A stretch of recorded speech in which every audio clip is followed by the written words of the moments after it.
our 319 bus tour. I want to welcome you guys to E&J Oyler Farms.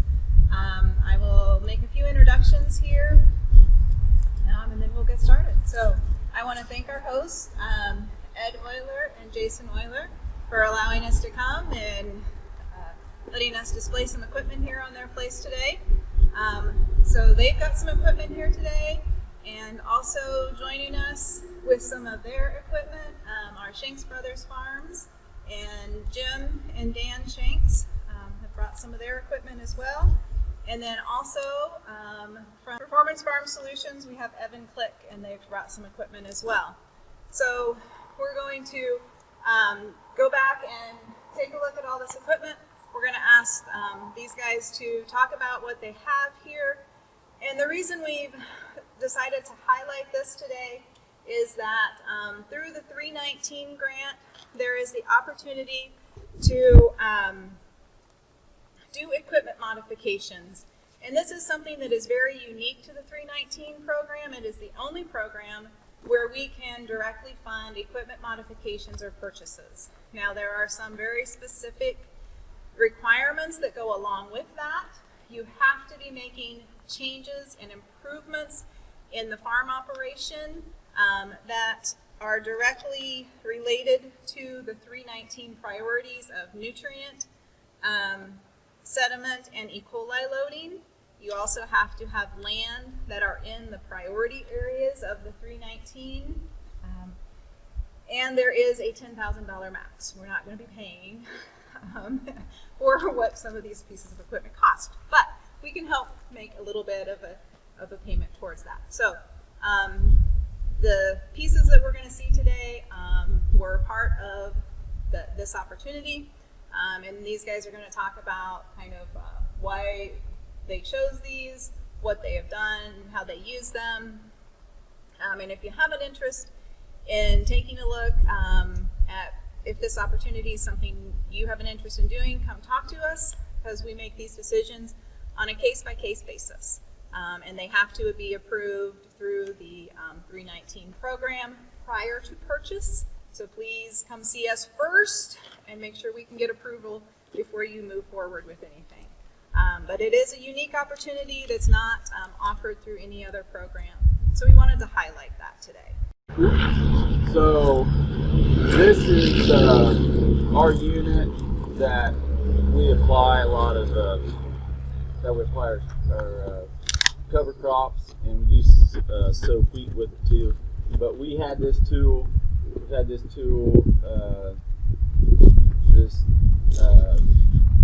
vertical tillage tool for the last 5 or 6 years, and we like how it works. And we added the Valmar air seeder to it last year, and so it holds about 50 or 60 bushel of seed, and then it blows it out through the tubes and works it in as we're working the ground. We're kind of doing 2 passes at the same time. It has you can have a ground driven meter, or we have a through the ISO bus with a monitor in there that we can plug in our rates, and it will apply hopefully what you're supposed to be applying. But so we like it. It's just a different way to do it, and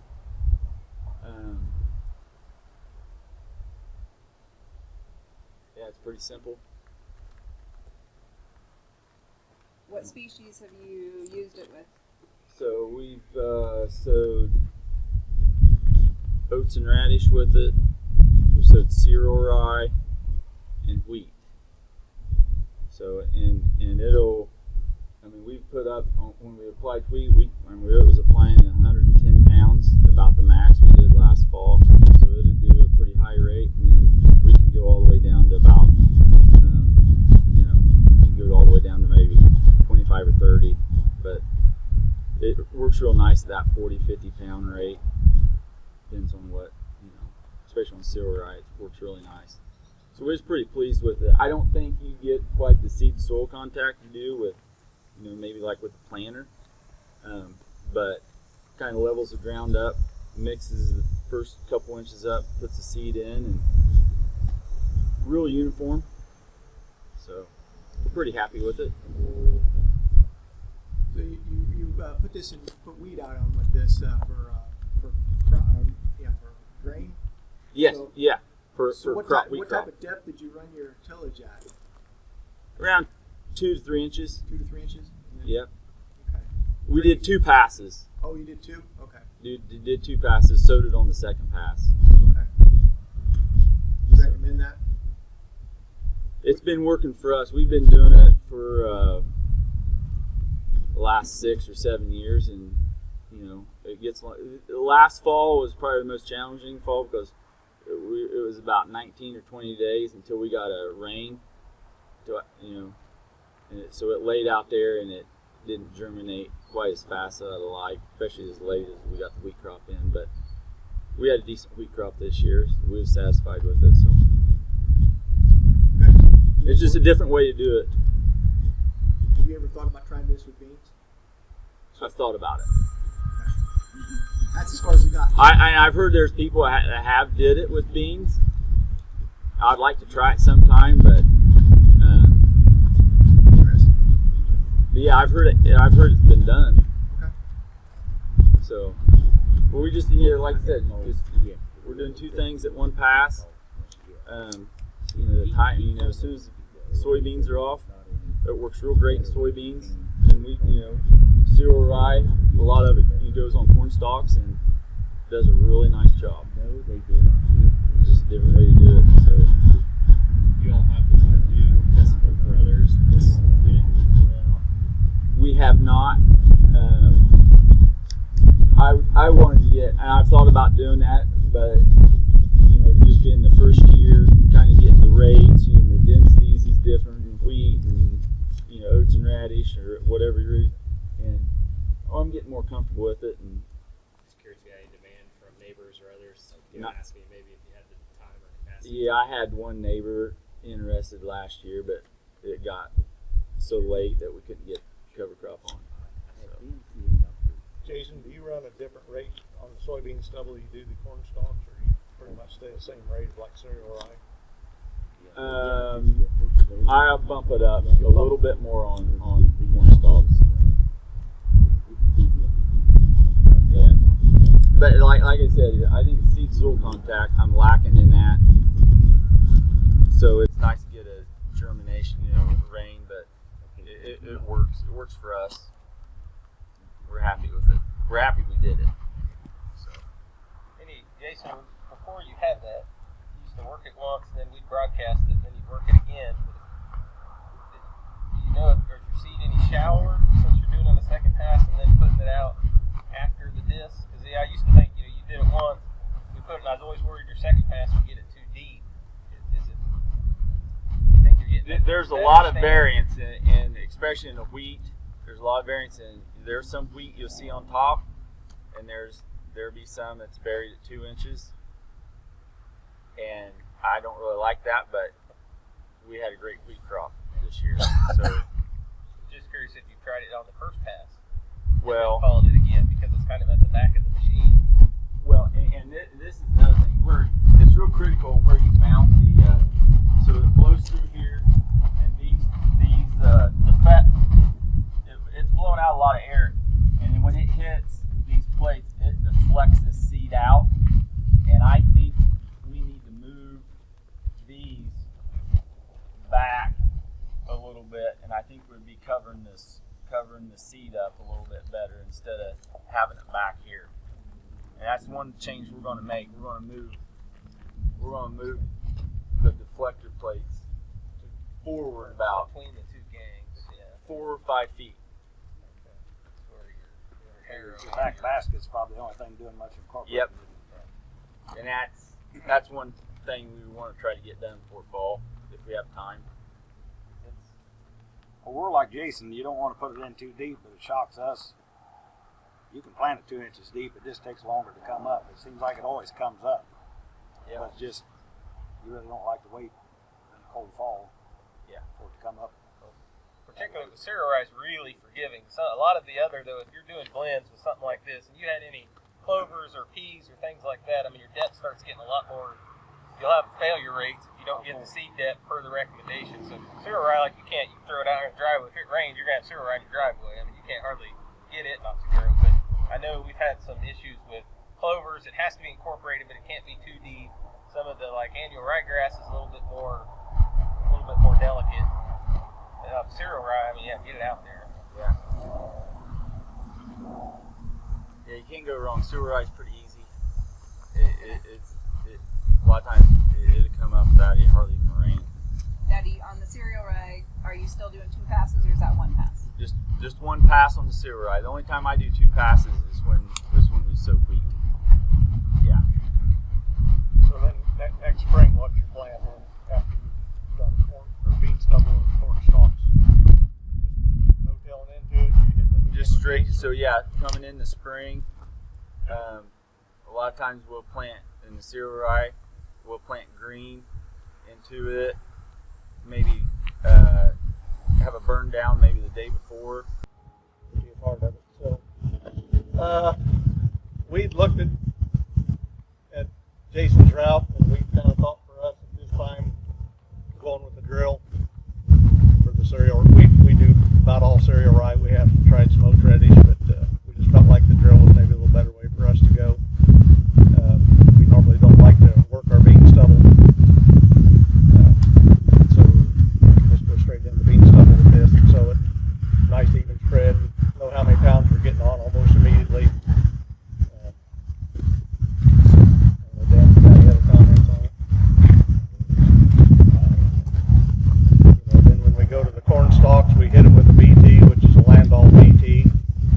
We'd love to have something a little more similar to what Jason's got, more adjustability, more flexibility. But we'll hit the corn stalks, then turn around and have to make another trip with the drill. But then we can come back in next spring and plant right into that. And like Jason says, it makes an extremely nice seed bed, better than just straight no-till. I mean, so you get more consistency next spring also. And so that's kind of why we went this route with the drill. So. Any changes you would make? Anything you've learned in the process of this equipment? It just takes that extra manpower in the fall is a huge one. I mean, because you're busy harvesting and yet you're still wanting to get cover crops on, getting established. You're tying up another tractor, another man. But we feel like the benefits are well worth it. And still, we're still learning as we go. So. Yeah, talk to us about your cereal rye rates. I know you've been playing around with it for the last 3 or 4 years.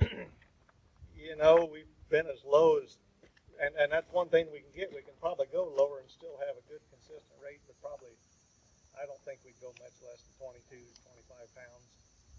But we really haven't gone much over 30 to 35 either. So, and it seems like that 28 to 30 range is a real good, and like Jason says, we will bump it up a little bit in corn stalks, or if we got a little more rolly farm, or and a lot of times we'll double sow the waterways and stuff like that. I mean, it's just not really one size fits all. And ours is pretty simple to adjust.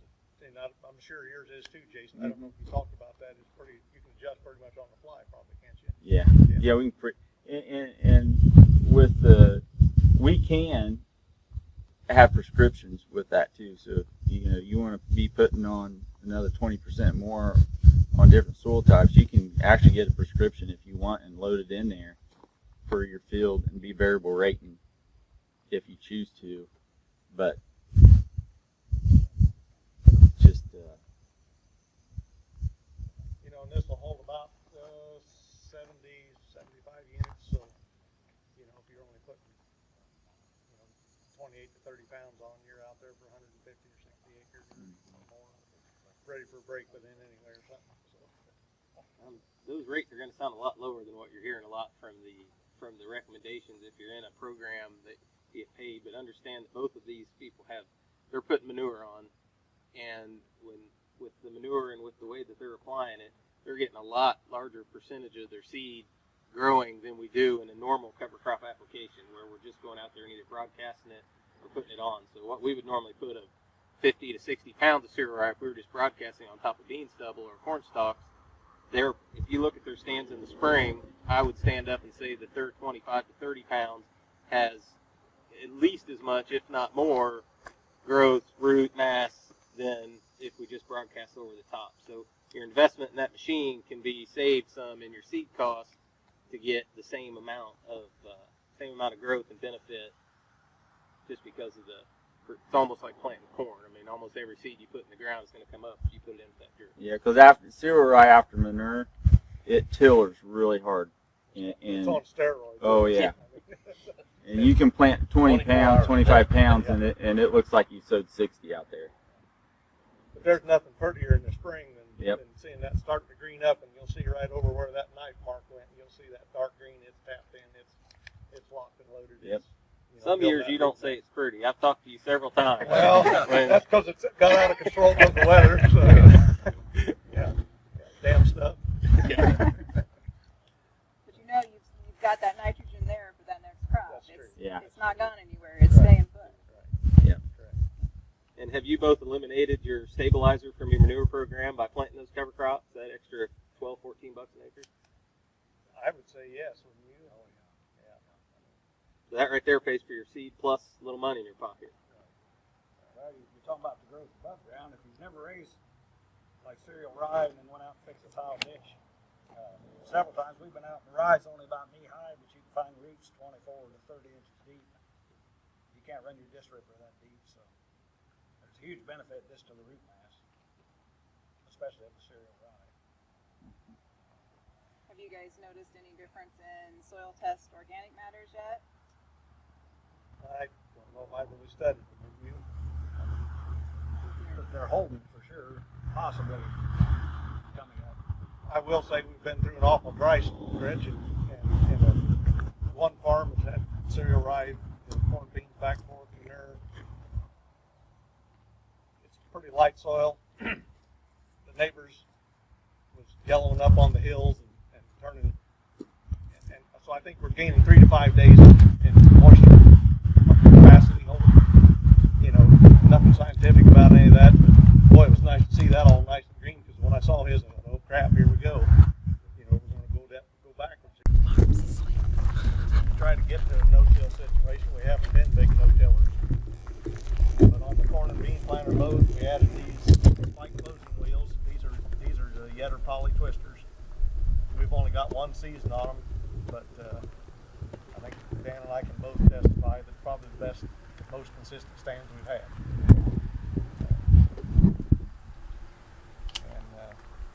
So then on further, we went ahead and added the Delta Force from Precision Planting to help with downforce as we go into the more minimum till, no till situations. And just the confidence to go out there and know that we're getting it in the ground, or we're not, creating sidewall compaction, because I think Jason can probably testify that in no-till situation, your ground soil moisture is going to be a lot more variable. You're going to go from almost a hard spot to almost a too heavy spot in the same pass of the field, and this helps with the consistency, helps, like I say, feel like you got confidence going to the field that you can establish a good stand, and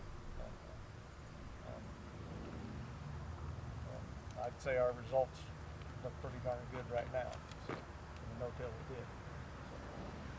So, we only did 2 fields of no-till, and both of them, we might have lost 1,000 or 2, but the consistency was there.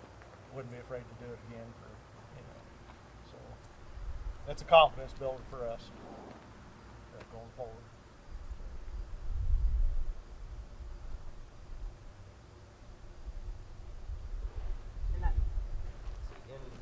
What are you doing with liquid? Where are you putting your liquid on? Well, we're just 2 by 2. Our plan is, and I think Jason, a lot of people can testify, if you're going into more cover crop, minimum till, no till, probably need to add a few more groceries up front, with either some extra nitrogen, and make sure you got So our intent is probably to add pop-up to this and you know, get the nitrogen in there 2x2 and some other little goodies to help stimulate, you know, the microbial activity that we're already ahead of the ball game with the cereal rye than most, just going in and flat working the ground, because I mean we got root system growing, you know, the microbes are already starting to get activated. But it doesn't matter how much manure we got on there when you got cold soils. You know, the fertility, you're not getting the benefit of the manure, so that's why I say we need some groceries up front to kind of help get the crop off to a good start. So.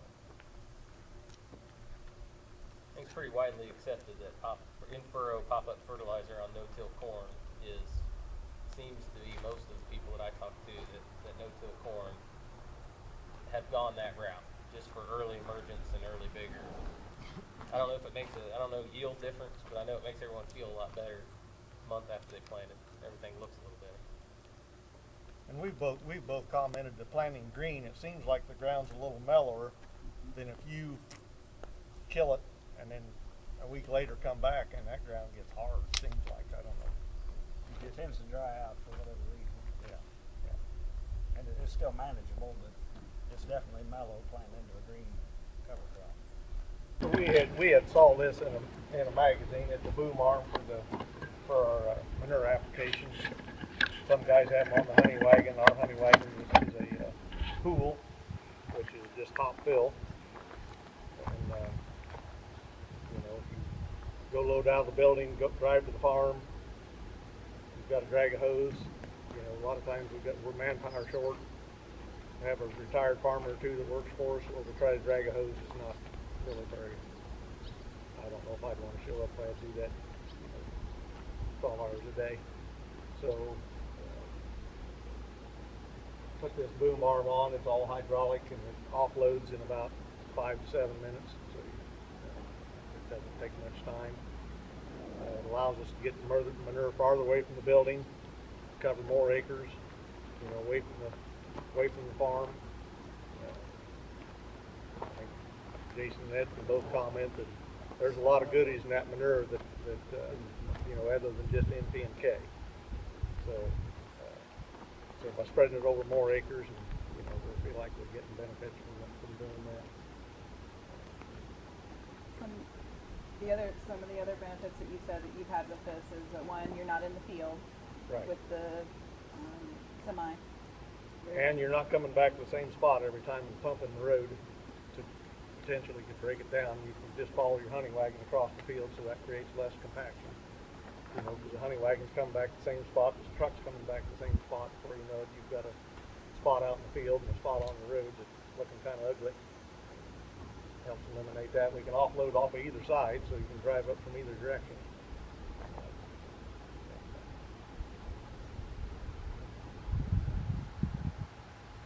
Potential for mudding up the field, sediment movement. Yeah. So when you load this, Jim, you top fill it when you load it? Yes, top fill. Yeah, we got a float up on front. Usually just take your phone and set, you know, alarm at 6 minutes so you can start watching. You can move around the other 5.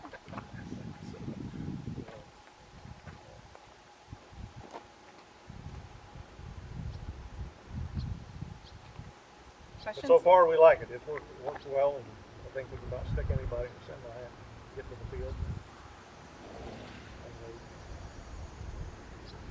I don't know how many times when you're handling manure, it's not if you get dirty, it's when. So this kind of helps eliminate that. Guy, you know, tracking into a truck or on your clothes, or you know, have to stop, go get a Twinkie or something while you're not smelling like manure. So you know, not that happens very often. And this whole setup for you, this was a system application. The no-till and the manure was a system application. It was a system change. Correct. For you guys. Correct. So that's where I'm saying when you're applying for equipment modifications, they're a case-by-case basis. So it may not be, you know, one piece of equipment is going to make the application, but because in this case it was a full system change, that's that's where all of this came through and was approved, because it was a systems, a large system change for these guys. In, like I said, 2011, when we started, when we getting ready to start this company, this was really the piece of equipment that we decided that we would form the company before we build it. That's just a mid-90s Rogator 854 chassis that's, we modified it a little bit to get it up in the air a little bit. But at the time, this was before anybody had an air box or a vertical tillage tool. The only other option for getting cover crops on was, while the crop was still standing, was an airplane. So we set out to build this machine, and we drive this. It's 8.5 foot tall up underneath the axles when it's up like this. We've got the tires pushed out to 150 inches wide, so we straddle 5 rows, and we can apply anywhere from loads about 25 pounds up to as much as 300 pounds per acre. We've actually used it to put urea and things like that on some rescue for crops in the summer as well, after we've had a lot of rain events. So we can run through the fields. We've gotten, first year was rocky. We were a little wide in the row, so we went back and rebuilt the legs to get a little skinnier in the row. So now we can stay off the corn almost all the time. Guaranteed? What's that? Is that guaranteed? Well, it's not guaranteed. But I guarantee it won't run any more than their wide dropper. How about that?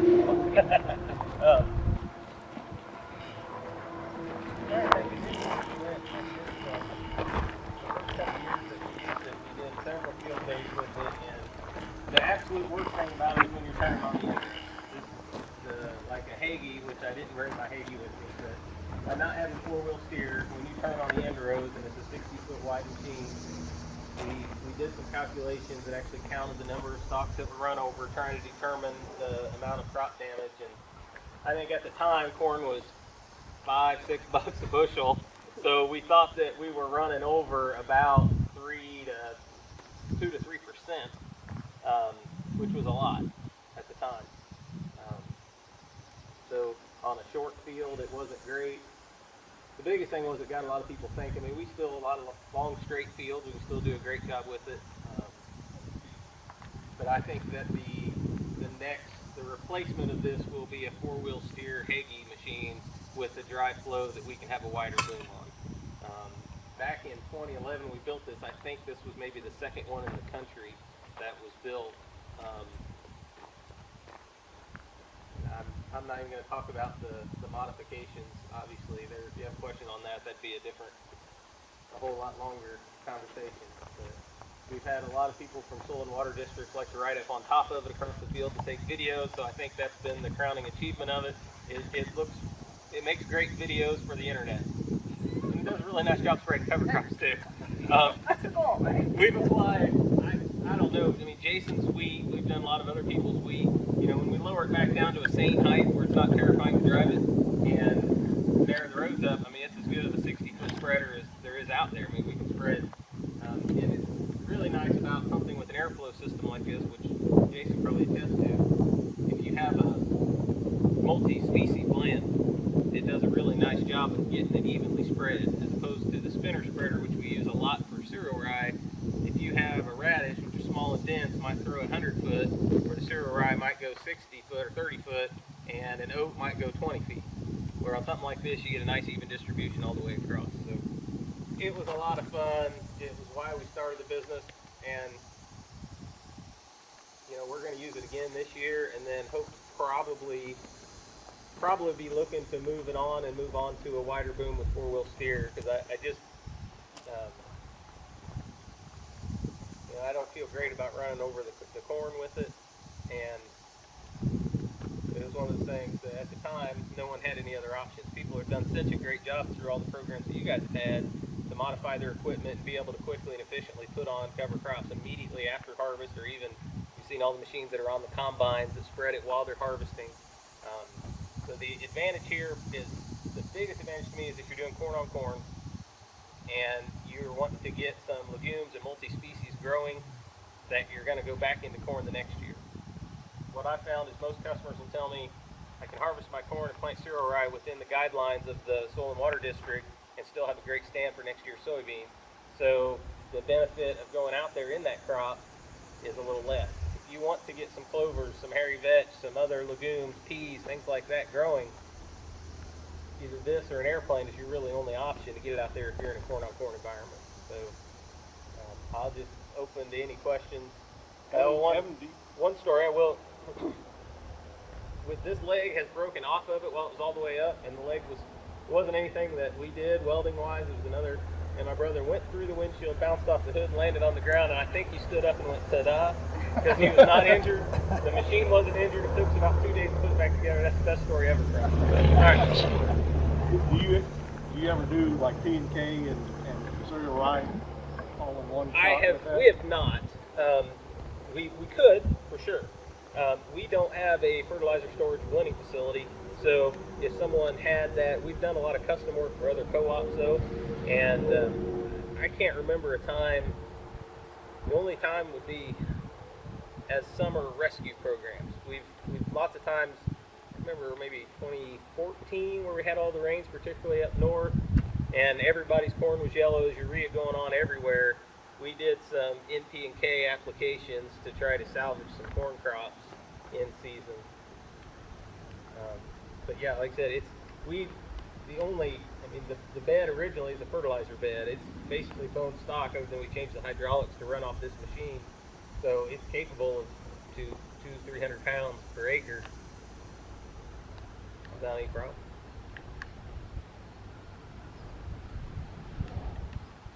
Have you gotten any requests to do interseeding since that's starting to be Yeah, more as of an soon interest? as you guys get out of here, then we're blending the seed right now. So we've got 140 acres between here and the Wildcat, right along the 75 corridor. We're going to be doing the next 24 hours. So, but no, we have averaged. I guess that's a good point. Over the years, we have averaged, I'd say 4,000 acres a year, roughly, and that would be everywhere from. We've driven this machine right through Notre Dame campus, up against the Michigan border. We've had it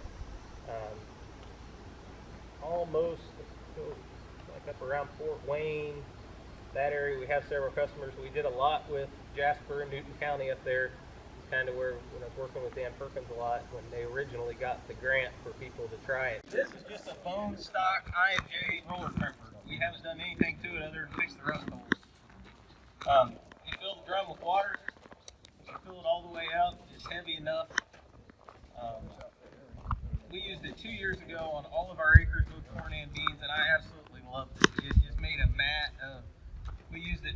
It will terminate It'll terminate for sure cereal rye if it's at anthesis. If it starts to elongate, it will terminate tall clovers. It will terminate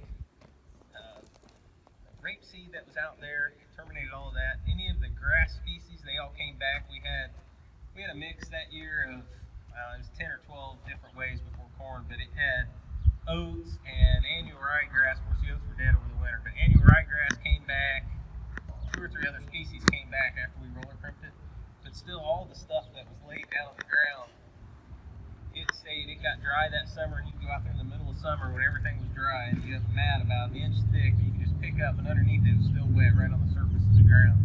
And I think really certainly weed control and organic guys are using these like crazy.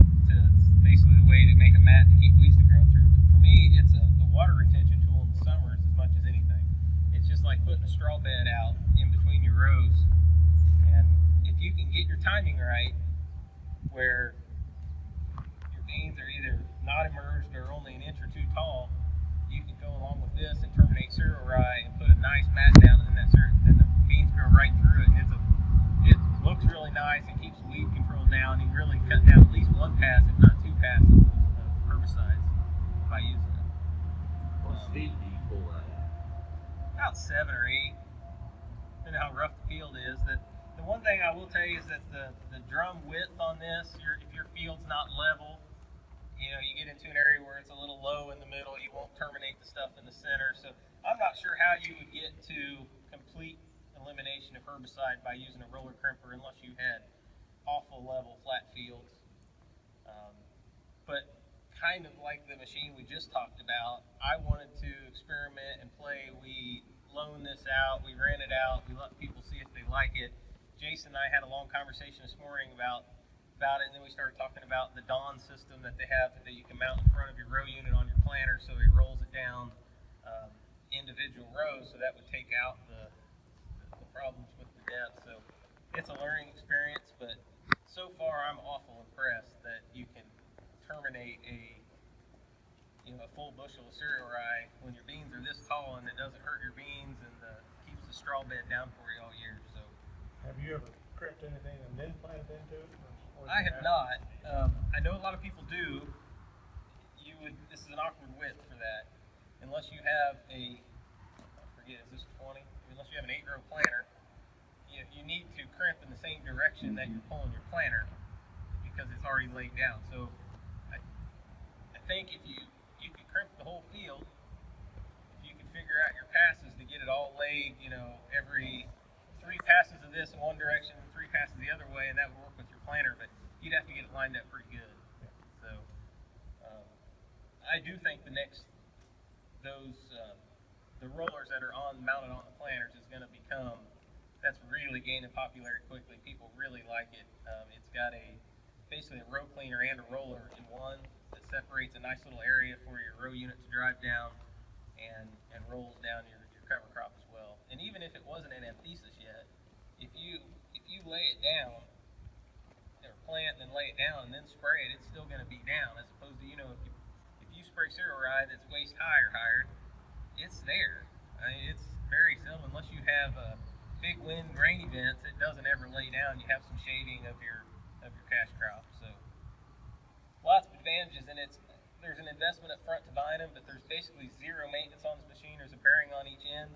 It's super built heavy. I mean, I even let Raymond Eichenberg use it, and it came back in one piece. So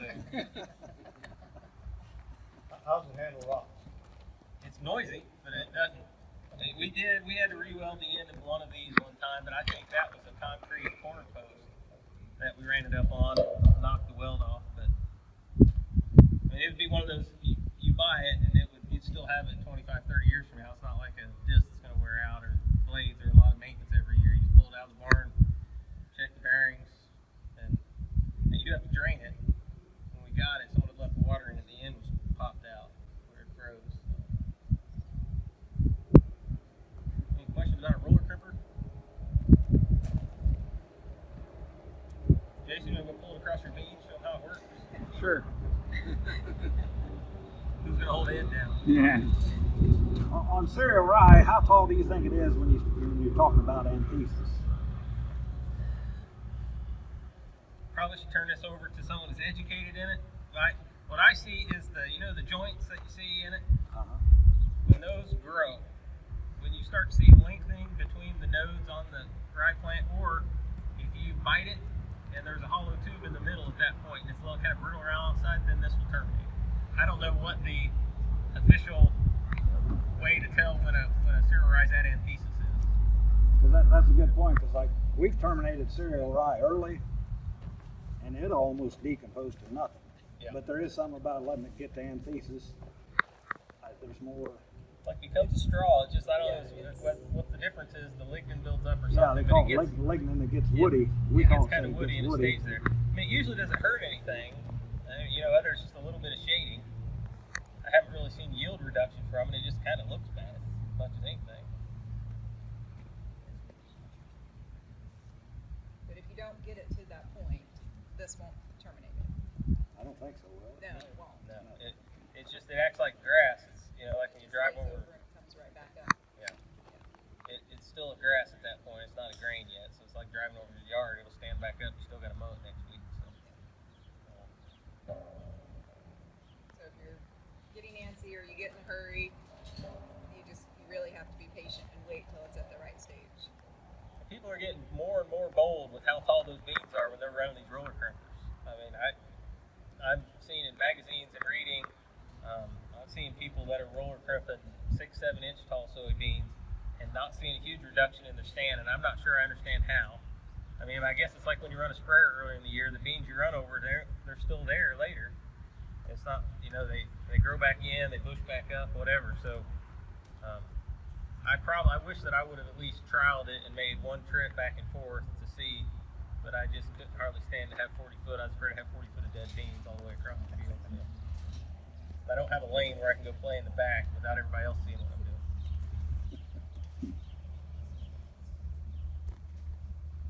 There's one other piece of equipment that I thought about bringing that just for as people are starting to get more experimental with cover crops and blending. I was talking to Jason about it too. We have two now old grinder mixers like people used to have from small hog houses.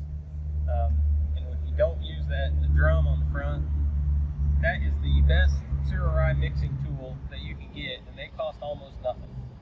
They're available at auctions now and out there, particularly if you get a concave bottom or cone bottom rig. I mean, we use those. We've modified them to where we can put 2,000-pound shuttles on them, open them, and they self-feed.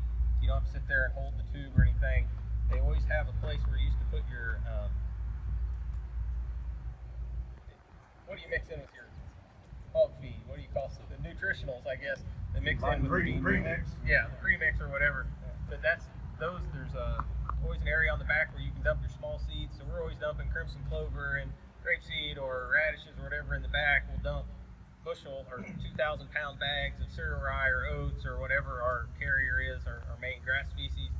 Run those in that for about 10 minutes, and then there's already an auger on it to offload it.